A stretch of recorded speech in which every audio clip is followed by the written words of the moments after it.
wabarakatuh. Perkenalkan, nama saya Faras Widya Soleha. Saya dari kelas 9I akan berkutub yang bertema Ikhlas Menghadapi Ujian. Hadirin sekalian yang saya hormati, pertama-tama marilah kita memanjatkan puji syukur yang tiada terhingga kepada Allah Subhanahu wa Ta'ala.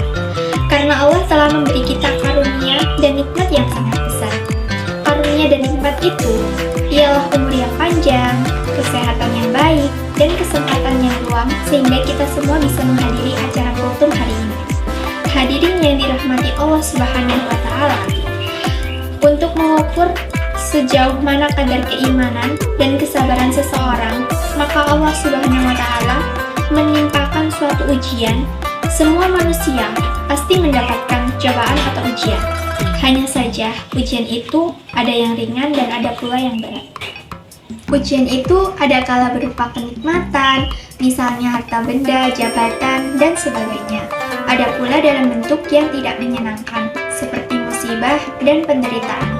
Terhadap ujian itu, baik yang mengandung kenikmatan atau musibah, maka sifat ikhlas dan sabar adalah sesuatu yang dapat menjadikan penawar.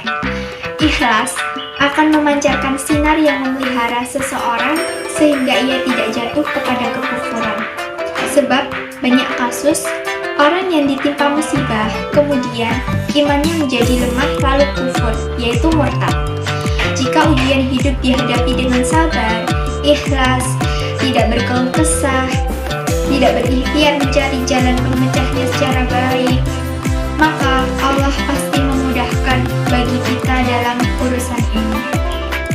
Di samping dapat memecahkan masalah yang kita hadapi, tentu Allah akan memudahkan bagi kita terhadap masalah hisab. Allah akan memberi pahala, memberkati kehidupan sehingga timbangan amal pahala kita lebih berat dibandingkan dengan dosa kita.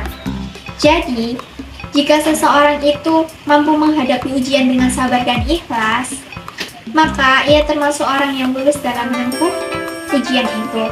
Jika tidak sabar dan ikhlas, berarti ia gagal dan masuk dalam golongan yang berputus asa. Semua manusia pasti mengalami ujian hidup, termasuk Rasulullah SAW. Lantas, apa yang dilakukan Rasulullah SAW ketika menghadapi ujian? Beliau tetap sabar dan beribadah kepada Allah Subhanahu wa Ta'ala. Masya Allah. Demikianlah akhlakul karimah berupa ikhlas dan sabar yang harus kita tanamkan dalam jiwa ini. Jika kita menjadi orang yang ikhlas, insya Allah kita dapat menjalani kehidupan dengan lebih mudah. Demikianlah kultum singkat yang bisa saya sampaikan dalam kesempatan ini. Jika ada kesalahan, maka hal itu karena khilaf dan kemudahan ilmu saya. Mohon maaf atas segala kekurangannya. Selamat menjalankan ibadah puasa.